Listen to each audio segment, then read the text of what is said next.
Assalomu alaykum. Kitob o'qish munbirimizning aziz mushtirlari.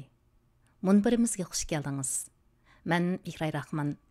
Amerikaning Washington rayonidan bevosita anglitish tarqatyapman. Hurmatli qarindoshlarim, Ramazon muborak. Kitob o'qish munbirimiz bu muborak Ramazonda Payg'ambarimiz Muhammad sallallohu alayhi vasallamning qisqacha alayliklari degan kitobni o'qib tarqitishni niyat qilgan. Unda bo'lsa, kitob o'qishimizni boshladik. Bismillahirrohmanirrohim. Rasulullohning badan qurilishi va chiroy shakli haqida. Anas ibn Malik raziyallohu anhuning mundaq deganligi rivoyat qilindi. Rasululloh uzun to'ra emas va yoki pakarmu emas. Oppoqmi emas va yoki bug'doy o'ngmi emas edi. Chichi bakli chigik budra va yoki tuptuz chash emas edi. Allah u kishini 40 yoshga kirishiga payg'ambar qilib yo'lladi. Taxminan 3 yil maxfiy da'vat qilib, 3 yillik maxfiy da'vatdan keyin oshkora da'vatga o'tib, Makkada 10 yil hijrat qilib, Madinada 10 yil turdi. Allah uni 60 yaşida qabz ruh qildi. Beshi va soqilida 20 tal oq chash bor edi, deb izohat beribdi.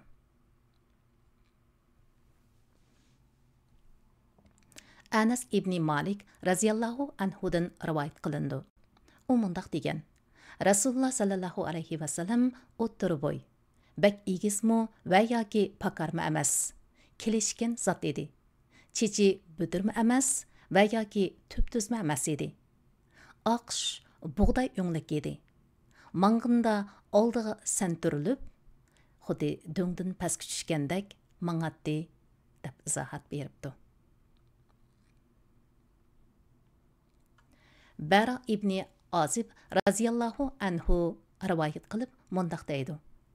Rasululloh sallallohu alayhi vasallam egizga moyil, o'ttir bo'y, yelkisi kang, chichining orqasi, ya'ni gadini yon cheki chichi, quliqining yumshiqini yapqudak darajada buluq bir kishi edi.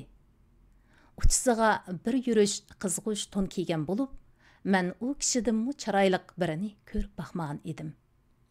Bara ibn Azibning yana bir hadisida u mundaq degan: Men Rasululloh sallallohu alayhi vasallamdan chiroyliroq, qizg'ush to'n kiygan, uzun chashliq bir kishini ko'rib baxmadim. U kishining yelkisiga tegib turadigan chichi bor edi. Ikki yelkisi kang edi. Pakarmu, egizmi emas kishi edi.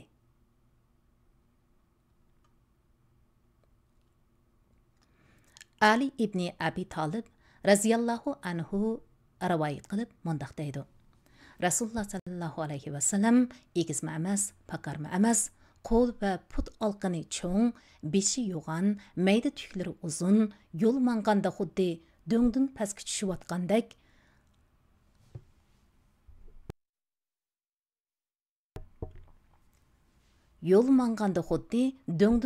tushayotgandek oldiga etilib mangadigan kishi edi. Men ilgari bo'lsin, keyin bo'lsin u kishiga o'xshash chiroyli, kelishgan, ochiq chiroy bir kimni ko'rib baxmadim.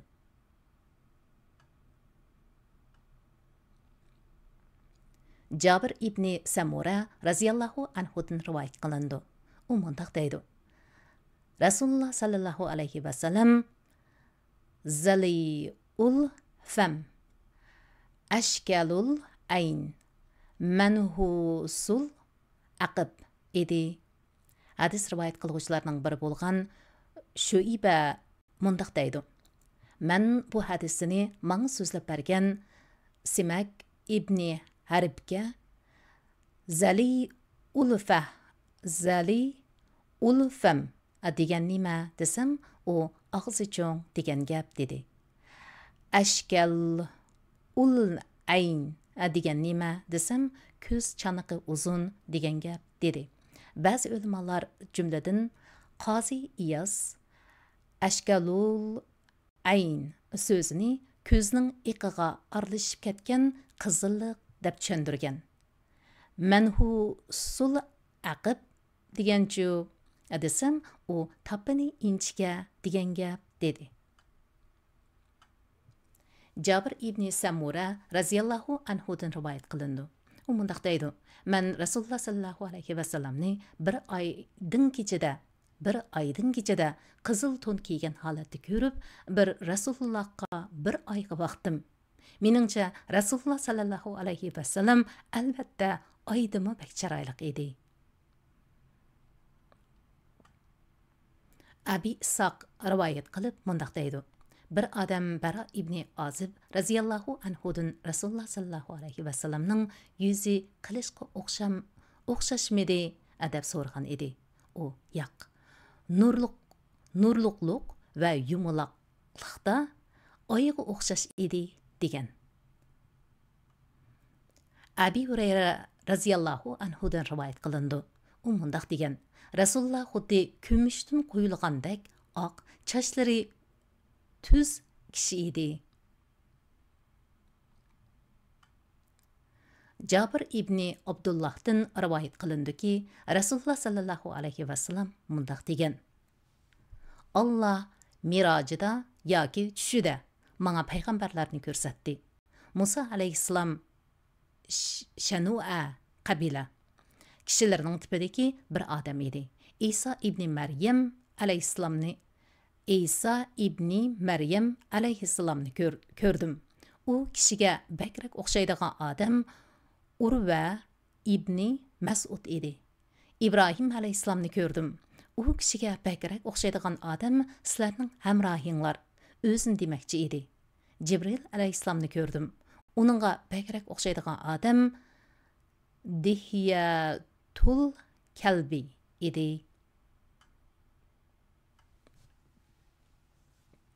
Abu Tufayl raziyallohu anhudan rivoyat qilindi. U kishi: "Men Rasululloh sallallohu alayhi va sallamni ko'rgan. Yer yuzida mendan boshqa Rasulullohni ko'rgan bir odam qolmadi" dedi. Rivoyat qiluvchi mundaq deydi: "Men menga Rasulullohni tasvirlab bersangiz desam, u Rasululloh oq, yiqimliq kelishgan kishi edi" dedi. Ikkinchi mazmun payg'ambarlik tamg'isi haqida. Saib ibn Yaziddan rivoyat qilindi. U mundaq deydi: "Hammam meni Rasululloh sallallohu alayhi va sallamning huzuriga ilib berib, "Ey Allohning rasuli, qiz qarindishimning o'g'li kasalchan edi.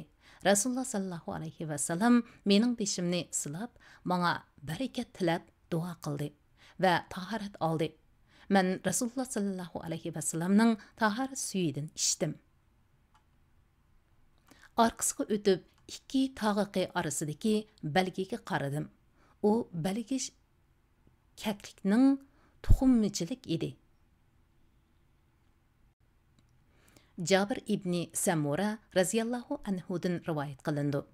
U mundaq degan: "Men Rasululloh sallallohu alayhi va sallamning ikki tog'iqi orasidagi payg'ambarlik tamg'isining kaptar tuxumchilik keladigan qizg'ush bir parcha o'sikcha, ya'ni go'sh ekanligini ko'rdim." Rumaysa raziyallohu anhudan rivoyat qilindi. Rumaysa mundaq degan: "Men Rasululloh sallallohu alayhi va sallamning ikki tog'iqa orasidagi payg'ambarlik tamg'isini suyishni xohlasam, Rasulullohning yaqinligidan suyalaydim. Rasululloh sallallohu alayhi va sallam Said ibn Muaz vafot bo'lgan kuni uning uchun Rahman Ta'aloning maxluqlarining eng buyugi bo'lgan arshi larziga keldi degan dedi. Abu Zayd Amr ibn Ahtab al-Ansari raziyallohu anhudan rivoyat qilindi. U mundaq degan: "Menga Rasululloh sallallohu alayhi va sallam Abu Zayd biri kelib dumbamni silagan dedi. Shuning bilan men u zotning dumbisini siladim. barmoqlarim payg'ambarlik tamg'isiga tegdi. Rivoyat qiluvchilarning biri mundaq deydi: "Men tamg'isi degan nima desam, Abu Said Rasululloh tamg'isi Rasulullohning tog'iqidagi payg'ambarlikning tamg'isi ustidagi quyuq tuklar" dedi. İmam Ahmad ibn Said ibn Hibban va hakimlar rivoyat qilgan. Burayda radhiyallohu anhudan rivoyat qilinib, u kishi mundaq deydi: Salman Farisi Rasululloh sallallohu alayhi va sallam Madinaga hijrat qilib kelganda, Rasulullohning huzuriga xurmo qo'yilgan bir dasturxonni ilib kelib, Rasululloh sallallohu alayhi va sallamning oldiga qo'ydi. Rasululloh Salman bu nima dedi. Salman sizga va sahobalariga sadiqa devdi. Rasululloh uni ko'tir, biz sadiqa yemaymiz dedi. Salman uni ilib ketib, atsi yana shundaq bir dasturxonni ilib keldi va Rasululloh sallallohu alayhi va sallamning oldiga qo'ydi. Rasululloh Salman bu nima devdi. Salman sizga hadiya dedi. Rasululloh sahobalariga ozodi beqinglar dedi. Andın Salman Rasululloh sallallohu alayhi va sallamning dumbisidagi payg'ambarlik tamg'isiga qarab Rasulullohga iymon etdi. Salman Yahudilarga mansub bir qul edi. Rasululloh sallallohu alayhi va sallam Salmanni, ya'ni Yahudilar uchun Rasululloh xurmo ko'chati tikib beradigan, Salman shu ko'chatlikda xurmo mevaga kirgandiga qadar ishlab beradigan, ondan u azod qilinadigan shart bilan ma'lum miqdorda dirhamga setib oldi. Ko'chatlarning hammini Rasululloh tikdi. Faqat bir tal ko'chatni Umar radhiyallohu anhu tikkan edi. Hamma ko'chat shu yilila meva berib, yiliqib bir tub ko'chat meva bermadi. Rasululloh bu xurmo ko'chatiga nima bo'lgandi dedi. Umar radhiyallohu anhu: "Ey Allohning rasuli, uni men tikkan edim" dedi. Rasululloh u ko'chatni qumurib o'zi qayta tikdi. Shuning bilan u ko'chat shu yilila mevaga kirdi. İmam Ahmad ibn Hibban va hakimlar rivoyat qilgan. Abu Azra Avaqiydan rivoyat qilinib, u kishi mundaq deydi: "Men Abu Saidil Hudriydin." Ama ism sal murakkabkan. Men Abu Saidil Hudriydin Rasululloh sallallohu alayhi va sallamning tamg'isi, ya'ni payg'ambarlik tamg'isi haqida so'ragan edim. U Rasulullohning dumbisidagi ozroq ko'pgan joy edi dedi. Abdullah ibn Sarjis radhiyallohu anhudan rivoyat qilindi.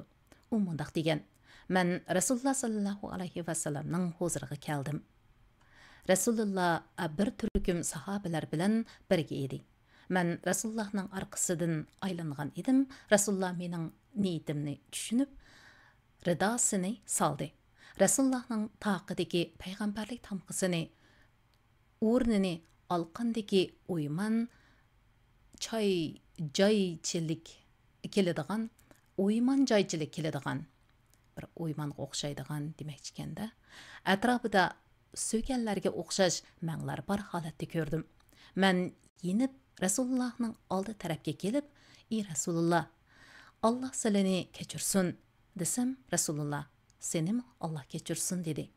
Abdullah ibn Sarjis yuqoridagi hadisni so'zlab berganda anglagan kishilar Abdullah ibn Sarjisga "Rasululloh sening gunohlaring uchun mag'firat tiladimi?" deyishgan edi. U "Shundaq, sizlarga ham mag'firat tiladi" dedi va orqadan "Sen o'zingning gunohing va mo'min ayollarning gunohi uchun mag'firat tilagin." Abu Sura Muhammad 19-oyat degan oyatni tilovat qildi. Anda izohat beribdi. 3-mazmun Rasululloh sallallohu alayhi va sallamning chechi haqida.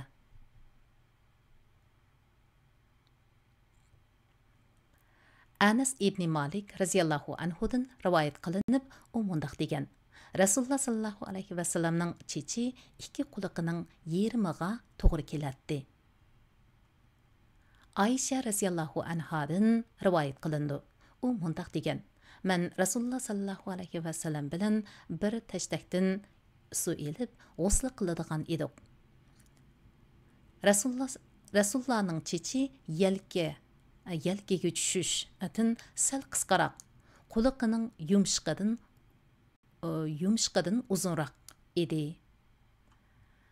Termiziy, Abu Davud, Ibn Majah rivoyat qilgan.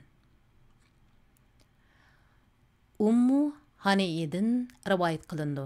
U mundaq degan: Rasululloh sallallohu alayhi vasallam Makkaga bir qatim kelganda 4 tal o'rimi chichi bor holda, yana bir rivoyatda 4 dona ko'kulisi bor holda kelgan edi. Ibn Abbas raziyallohu anhudan rivoyat qilindi. Rasululloh sallallohu alayhi vasallam chichini tabiiy qo'yib beradi. Mushriklar chochlarini ayirib tarishatdi. Ahli kitob chochlarini tabiiy qo'yib beradi. Rasululloh sallallohu alayhi vasallam Alloh tarafidan buyurilgan bir ish bo'lmasala ahli kitobga uyg'unlashishni yaxshi ko'radi. Keyinchi u zot chichini ayirib tarigan edi. Birlik kelingan hadisdan ilinibdi. 4. mazmun. Rasululloh sallallohu alayhi vasallamning choch tarishi haqida. Aisha radhiyallohu anhadan rivoyat qilindi. U mundaq deydi: Men hayisdor holatda Rasululloh sallallohu alayhi vasallamning chichini tarab qo'yatdim. Birlik kelgan hadis. Aisha radhiyallohu anhadan rivoyat qilindi. U mundaq degan: Rasululloh sallallohu alayhi vasallam tahorat olganida choch soqollarini targ'inda, oyoq kiyim kiyganda o'ng tarafdan boshlashni yaxshi ko'radi. Buxoriy va Muslim azroq farqli rivoyat qilgan debdi bu mazmunda. Abdullah ibn Mug'affal radhiyallohu anhudan rivoyat qilindi. U kishi mundaq degan: Rasululloh doim choch tarab yurishdan nahiy qilgan edi. 5. mazmun. Rasululloh sallallohu alayhi vasallamning choch soqolidagi oq haqida. Ya'ni choch soqollarga kirgan oqlar haqidagi mazmun ekan. Fatadadin rivoyat qilindi. U mundaq degan: Men Anas ibn Malik radhiyallohu anhuga Rasululloh sallallohu alayhi vasallam chichini bo'yaganmidi desam, Anas Rasululloh uningga bo'yash darajasiga yoki bo'yug'udak yoshga yetmagan. Faqatla ikki chekisida oq bor edi. Lekin Abu Bakr radhiyallohu anhu chichini xina va katam aralashmasi bilan bo'yagan edi dedi. Buxoriy rivoyat qilgan. Buxoriyda Abu Bakri zikr qilinmagan. Kichik izohatlar borkan, o'qib o'tishni to'g'ri topdim. Anas ibn Malik radhiyallohu anhudan rivoyat qilindi. Anas mundaq degan: Men Rasululloh sallallohu alayhi vasallamning chichi va soqolida faqat 14 talla oqni sanagan edim. Bu Buxoriy va Ibn Majah bir oz farq bilan rivoyat qilgan deb izoh beribdi. Simak ibn Harbdan rivoyat qilindi. U mundaq degan: Men Jabir ibn Samuraning Rasulullohning choch soqolidagi oq haqida so'ralgan savolga mundaq javob berganligini angladim. Rasululloh chichini maylasa oq bilinmaydi. Maylimaganda bo'lsa bir oz oqliq bilinadi. Yana bir rivoyatda Rasulullohning chichida choch tariganda ayriydigan yerdagi bir necha talni hisobga olmaganda oq yo'q edi. Bu oqlarni maylasa may yeb ketadi deyilgan. Abdullah ibn Umar radhiyallohu anhudan rivoyat qilindi. U mundaq degan: Rasululloh sallallohu alayhi vasallamning oq chichi faqat 20 tal atrofida edi. Ibn Majah rivoyat qilgan deb izohat beribdi. İbn Abbas raziyallahu anhudan rivoyat qilindi. U mundaq degan: Abu Bakr raziyallahu anhu Rasulullohga: "Ey Allohning rasuli, chochlari oqiribdi" degan edi. Rasululloh: "Mening chechimni Hud, Vaqiya, Mursalat, amma yatasaalun, Zashamsu, Kuvirat suralari, bu surlardagi qiyomat tasvirlari oqartibatdi" dedi.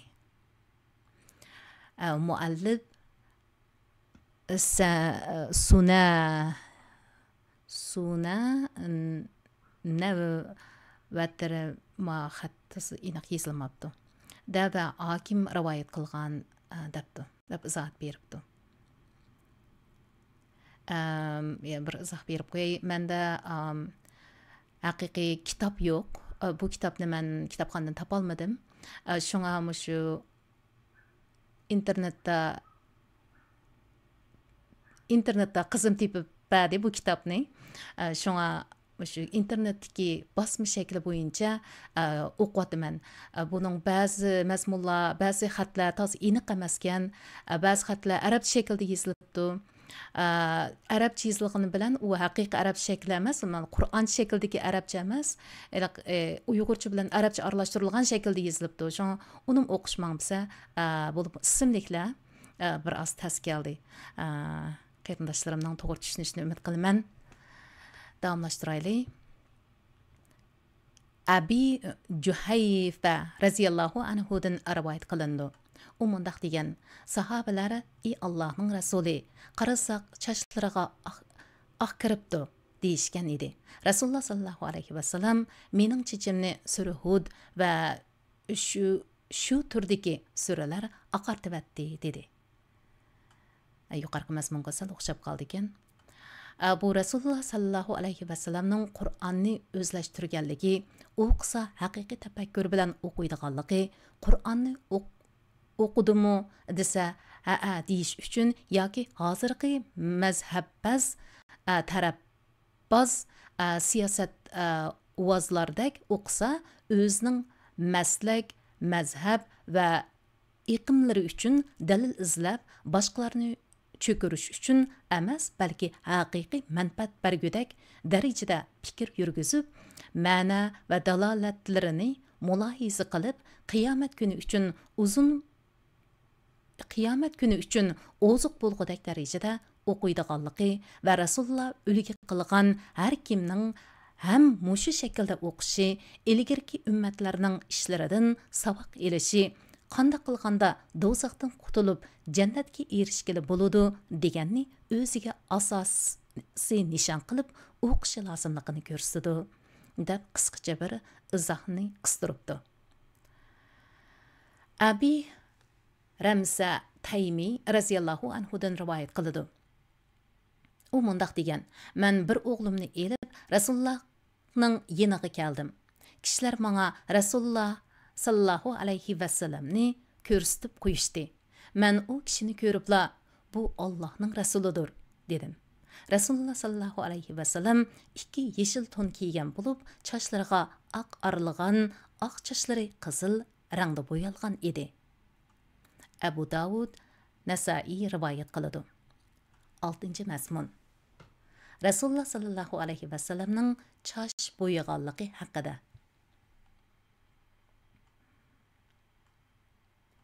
Abi Ramisa Taymi raziyallohu anhudan rivoyat qilindi. U mundaq degan: "Men bir o'g'limni elib Rasulullohning yeniga keldim. Rasululloh: bu sening o'g'ling?" dedi. Men shahid bo'la olayman. Men shahid bo'la olayman dedim. Rasululloh sallallohu alayhi vasallam uning bu gunohi sana, sening gunohing uningga yuklanmaydi dedi. Abi Ramsa mundaq deydi: "Men Rasulullohning chechidagi oqliqning qizil bo'yalgan ekanligini ko'rdim." Oqliqning qizil bo'yalgan ekanligini ko'rdim. Abu Isa Tirmizi muallif mundaq degan: "Bu hadis mushu haqda rivoyat qilingan eng yaxshi, eng tushunishli hadisdir. Chunki sahih rivoyat rivoyatlar Rasululloh sallallohu alayhi vasallamning chichiga oq kirish bosqichiga yetmaganligini ko'rsatdi. Abu Rimsaning ismi Rufa'a ibni Yasarabi Taymidur debdi. Abu Davud bir oz farq bilan bu Nasai rivoyat qilgan. Bu Nasaini rivoyat qilgan deydi. Andın bu yerda bir izoh bor ekan. Bu hadisda asli bobga aloqador mazmundan shirit sirt bu hadisda asli bobga aloqador mazmundan sirt otalarning farzandlarini islomiy o'ltirishlar, ilm so'rinlari, olim o'limalarning ziyoratlari qatorliq mazmunli faoliyatlarga ilib berib, ilm va olimlar bilan munosabatini quyuqlashtirishning lozimligini, buning bolalarning tarbiyasida zo'r unum beradigan ish ekanligini qatorliq mazmunlar bor deb bir izohni qistiribdi. Buni to'g'ri haqiqatan. Osman ibn Mavhibdan rivoyat qilindi. U mundaq degan: bir odam Abu Hurayradan Rasululloh sallallohu alayhi vasallam chechinib bo'yganmi deb so'ragan edi. Abu Hurayra ha dedi. Buxoriy rivoyat qilgan. Abu Isa muallif mundaq deydi: Abu Avana bu hadisni Osman ibn Abdullah ibn Mavhibdan rivoyat qilib, Osmanning Ummu Salimadan rivoyat qilganligini degan. Anas radhiyallohu anhudan rivoyat qilindi. U mundaq degan: men Rasululloh sallallohu alayhi vasallamning chechini bo'yalgan holda ko'rdim. Abdullah ibn Muhammad ibn Uqaylidan rivoyat qilindi. U mundaq degan: men Anas ibn Malikning qishida Rasululloh sallallohu alayhi vasallamning bo'yalgan chechini ko'rdim. Rasululloh sallallohu alayhi vasallamning surma tortishi haqida. Ibn Abbas radhiyallohu anhudan rivoyat qilindi. Rasululloh sallallohu alayhi vasallam mundaq degan: tosh surma suringlar. U ko'zni ro'shan qilib, o'tuk kirpik undiradi. Miyada bir qistirilgan izoh bor ekan. Imom Navaviy rahmatulloh alayhi bu haqda mundaq deydi: xulosa kalam, payg'ambar alayhissalom ba'zida chechini bo'yagan. Buni Ibn Umarning birlikka kelingan hadisidan ko'rsatdi. Lekin ko'p vaqtlarda bo'yamagan. Rasulullohimizning chechini bo'yaganligini ko'rganlar bo'yagan edi deysa, bo'yamaganligini ko'rganlar ko'rgini bo'yincha bo'yamadi deyishgan. Shuning bilan har kim ko'rginni xabar qilgan. Hammasi rost gap qilgan. Jabir ibn Abdullohning mundaq deganligi rivoyat qilindi. Rasululloh sallallohu alayhi vasallam mundaq dedi: uxlash oldida tosh surma tortishni qo'ldan bermanglar. Tosh surma ko'zni ro'shan qilib, tük kirpikni undirdi. Ibn Abbas radhiyallohu anhudan rivoyat qilindi. U kishi mundaq degan: Rasululloh sallallohu alayhi vasallam mundaq dedi: sizlarning surmalaringlarning yaxshisi ismat, ya'ni tosh surma. Tosh surmadir. U ko'zni ro'shan qilib, kirpik undirdi. Ibn Umar radhiyallohu anhudan rivoyat qilindi. U mundaq degan: Rasululloh sallallohu alayhi vasallam mundaq dedi: tosh surmani surib turinglar. U ko'zni ro'shan qilib, kirpik undirdi. Rasululloh 8-mazmun Rasululloh sallallohu alayhi vasallamning kiyim-kechigi haqida. Ummu Salima radhiyallohu anhadan rivoyat qilindi. U mundaq degan: Rasululloh sallallohu alayhi vasallam yoqtirib kiydigan kiyim yaktak, ya'ni arancha uzun ko'ynak edi. Yana bir qistirulma izohat bor ekan. Hozirgi ba'zi bir tadqiqotlarda isbotlanishicha, bozorlarda sotilayotgan bir qism surmalarga qo'g'ishun, qiyrindosh qalam degandek narsalarni ezib qo'shib etib, soxtalik qilinadigan ahvollar ko'rilgan. Bu holda surma ko'zga foyda qilmasdan, aksicha ziyon qilgan. Shuningdek, haqiqiy surma ekanligiga ishonch qilg'ili bo'ladigan yaxshi surmani tanlab sotib olishga ahamiyat berish kerak. Nəhayət yaxşı izahat ekan. Muaviya ibni Qurra dadısıdan rivayet qiladi. Uning dadisi mundaq degan: "Men Muzayna qabilasidan bir turkum odamlar qatorida Rasululloh sallallohu alayhi va sallamga bay'at qilish uchun keldim. Rasulullohning yaktiki yeshilgan edi yoki yaktikining tugmasi yeshilgan edi" degan. U yana mundaq degan: "Men qulimni yaktakning yoqa tarafidan kirgizib, payg'ambarlikning tamg'isini silidim."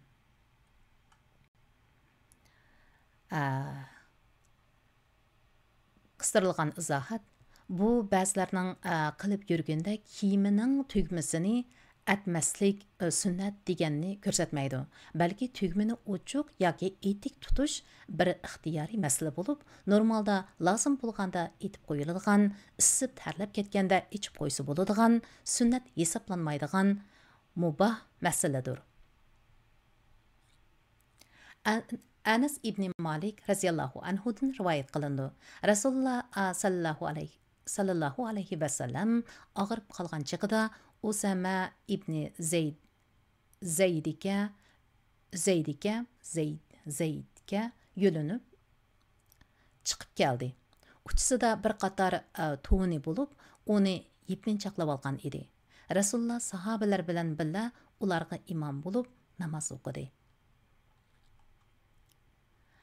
Abi Said al-Hudri raziyallohu anhudan rivoyat qilindi. U kishi mundaq degan: Rasululloh sallallohu alayhi va sallam biror yangi kiyim kiysa, mayli salla yaktak yoki rido bo'lsin, u kiyimning ismini atab turib, "Ey Alloh, u kiyimni menga kiydirgining kabi sana hamdalar bo'lsin. Men sendan" Әмият bir izahat berilibdi, qısdırılma izahat. Hozirgi Qatar dövlətini ko'rsatdi debdi. Ba'zi olimlar bu so'zni Yamandan keltiradigan guli bor, qizg'ish bir xil to'n deb tushundirishdir. Deb izohat beribdi. Ya'ni kiyimning yaxshiligini, kiyim tikishdagi maqsadning yaxshiligini tilayman. Men sana sığınıp bu kiyimning yomonligidan, bu kiyimni tikishdagi maqsadning yomonligidan panoh tilayman deydigan edi. Buningki duosi bor ekan. Anas ibn Malik raziyallohu anhudan rivoyat qilindi. U mundaq degan: Rasululloh sallallohu alayhi va sallam yoqtirib kiydigan kiyim sahatda Yamandan chiqadigan gullik yoki naqsh ishlanadigan hibara deyiladigan to'n edi. Hibara. Qısdırılma izahat: kiyimning odamni sovuqdan saqlash, go'zallashtirish, avratni yepish degandek yaxshilik taraflari bo'lgandek, kibr va manmanchilik qilib kiyish, shuhrat uchun kiyish, ustida cheklangan suratlarning bo'lishi, ehtiyoj yo'q ammo moda qo'g'lishib kiyish, haddidan ziyoda tor, uyatliq yerlarni chiqarib qo'yadigan darajada bo'lish yoki alohida uzun bo'lishga o'xshash yomonliklarimi bo'ldiganligi bu hadisdan ma'lumdir. Avn ibn Abi Juhayfa raziyallohu anhudan rivoyat qilinib, u kishi dadasidan rivoyat qiladi. Dadasi mundaq degan: "Men Rasululloh sallallohu alayhi va sallamni qizil to'n kiygan holatda ko'rdim. Ikki pochqining parqarab turgan holati ko'z oldimda turibdi." Hadis rivoyat qiluvchilarning biri bo'lgan Sufyan mundaq deydi: Abu Juhayfa u to'n hibara, ya'ni qizil yo'lliq to'n, hibaraning ma'nosi qizil yo'lliq to'n degan ma'no ekan. Idi dedimikin deyman.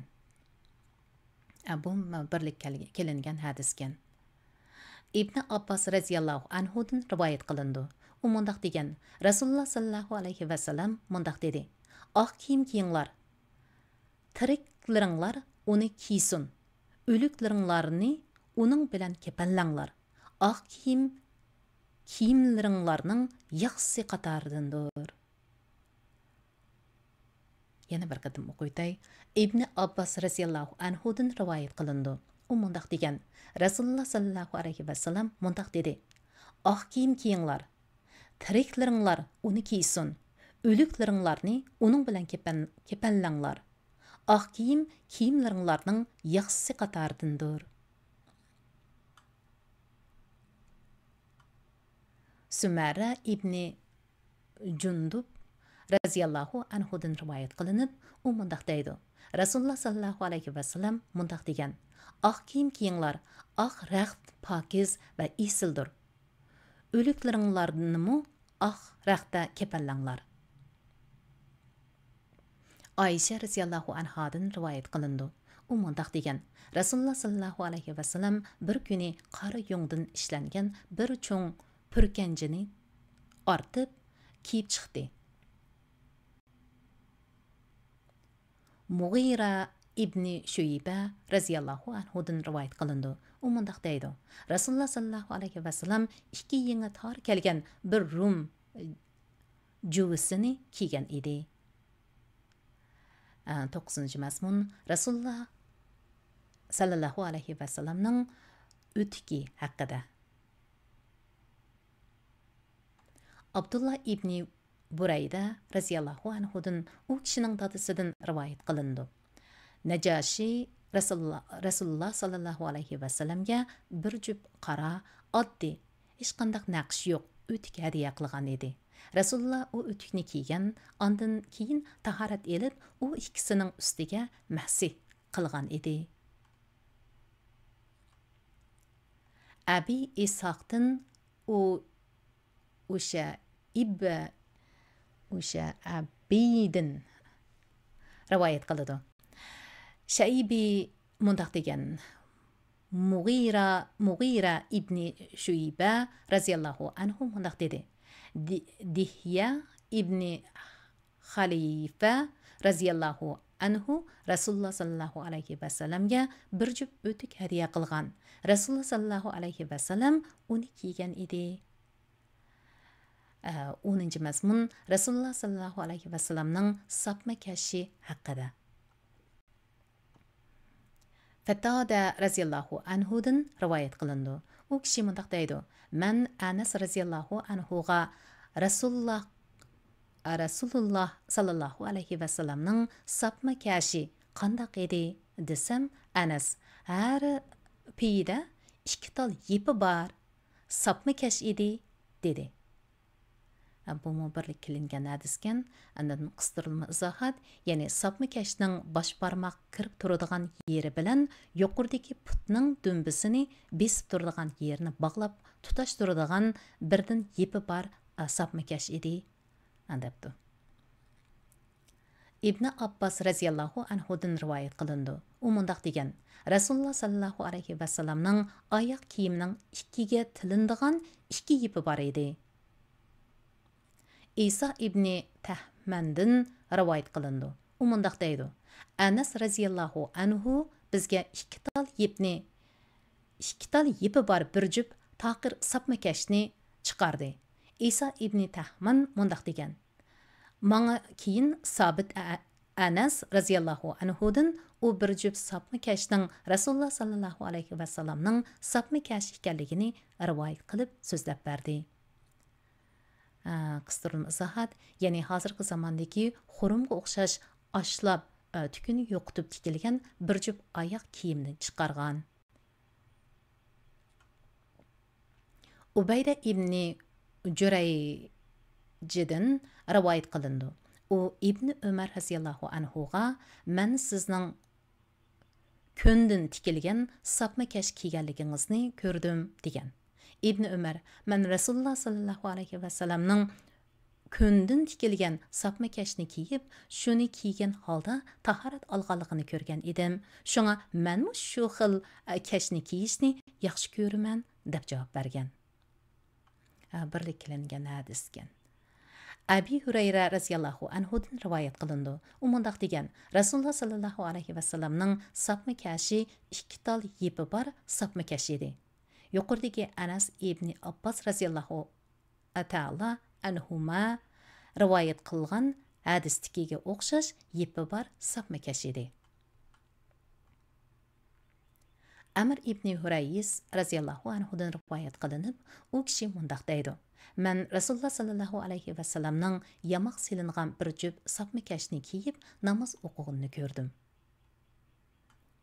Abi Hurayra raziyallahu ta'ala anhudan rivayet qılındı. Rasulullah sallallahu alayhi və sallam mundaq degan: "Heç biringlar bir pay sapmıkaş kiyib mangmıсын. Hər ikkila yipini hər ikkila peyni kiysin yoki hər ikkila peyini silivasın." Jabir raziyallahu anhudan rivayet qılındı. Rasulullah sallallahu alayhi ve sellem bir kişinin sol qolu bilan tamaq yeyishi yoki bir pay oyoq kiyimi kiygan holda mengishidan nahiy qilgan. Sol qol bilan tamaq yeyish hisobda bir pay oyoq kiyimi kiyilgan holda mengishdan nahiy qilgan. Shuning o'xshashganda Abi Hurayra raziyallahu anhudan rivayet qılındı. Rasulullah sallallahu alayhi ve sellem mundaq degan: "Har kim oyoq kiyimi kiysa, o'ngdan boshlab kiysin. Salganda so'ldan boshlab salsin.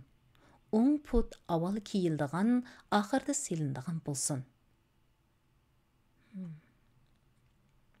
Ayşe raziyallahu anhadan rivayet qılındı. Ayşe anamız mundaq degan: Rasulullah sallallahu alayhi ve sellem imkoniyatning boricha mayli soqol tarashda, oyoq kiyim kiyishda, mayli tahorat elishda bo'lsin, o'ng tarafdan boshlashni yaxshi ko'rdigan edi. Birlik qilingan hadis. 11. mazmun Rasulullah sallallahu alayhi ve sellemning uzuki haqida. Anas ibn Malik raziyallahu anhudan rivayet qilindi. U mundaq degan: Rasulullah sallallahu alayhi ve sellemning uzugi kumushdan edi. Uzukning ko'zi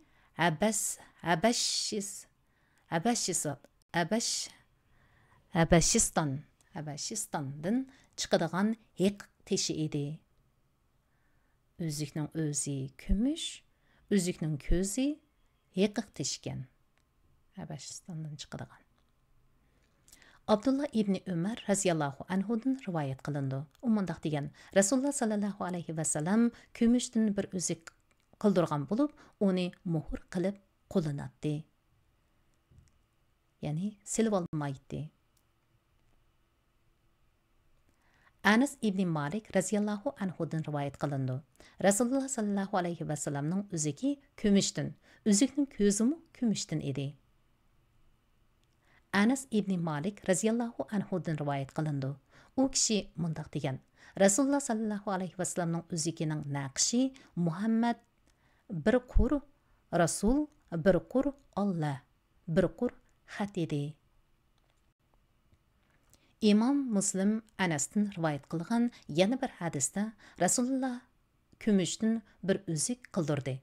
U uzukka Muhammad Rasulullah deb naqshlandi deyilgan bo'lsa, Anas raziyallahu anhudan rivayet qilingan hadisning yana bir rivoyatida payg'ambarimiz Kisra, Qaysar,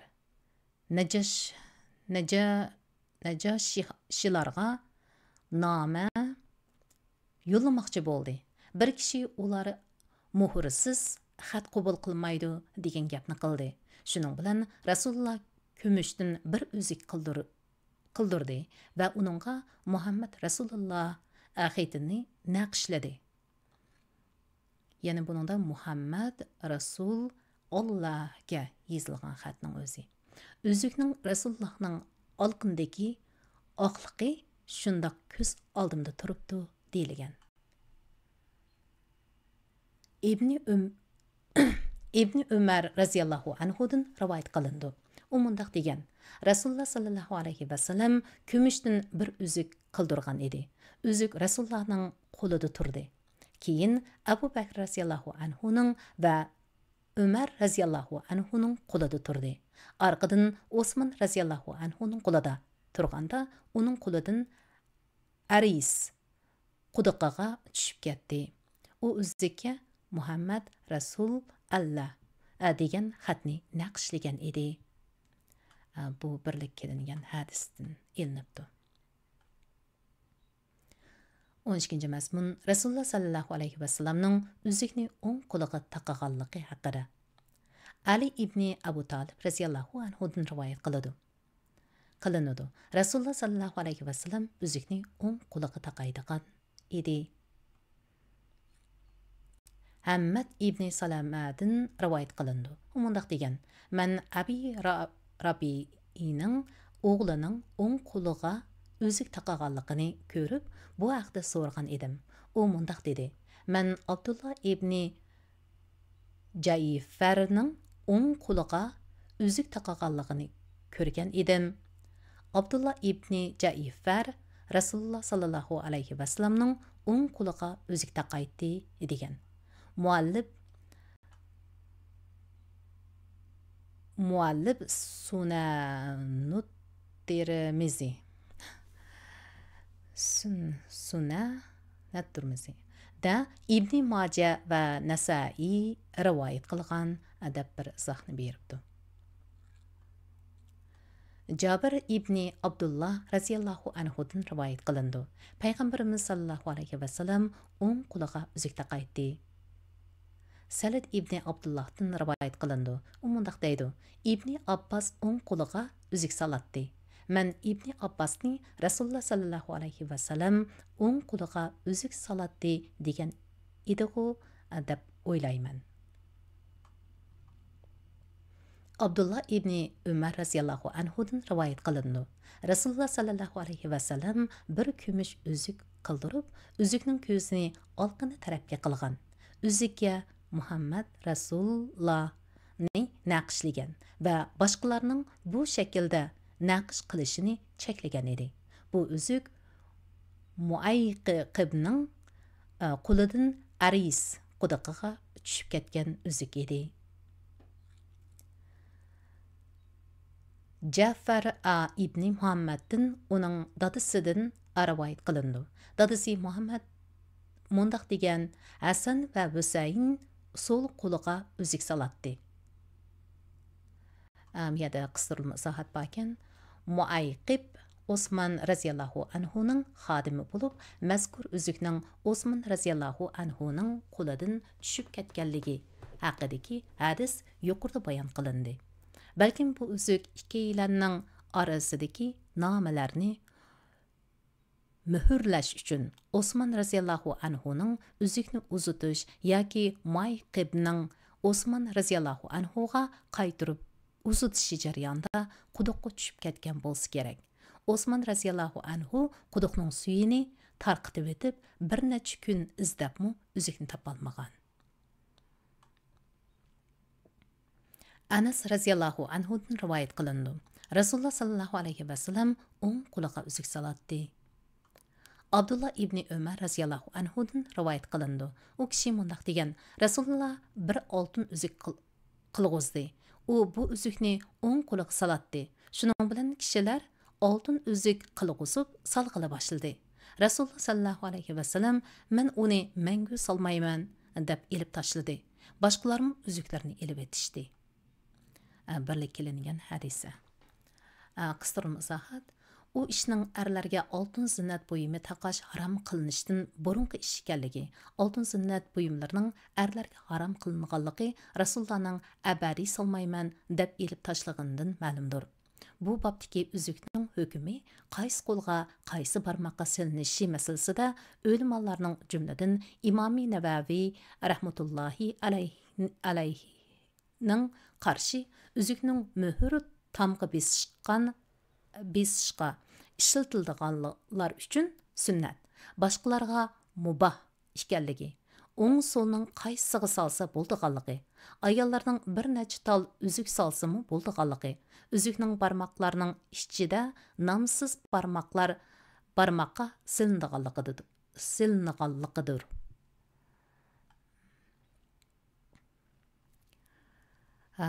Ellik minutcha o'qibdik. Atiliga 13. mazmun, ya'ni Rasululloh sallallohu alayhi va sallamning qilichining tasviri degan mazmundan boshlaymiz. Haqiqatan men bilmaydigan nurg'un mazmunlar bor ekan.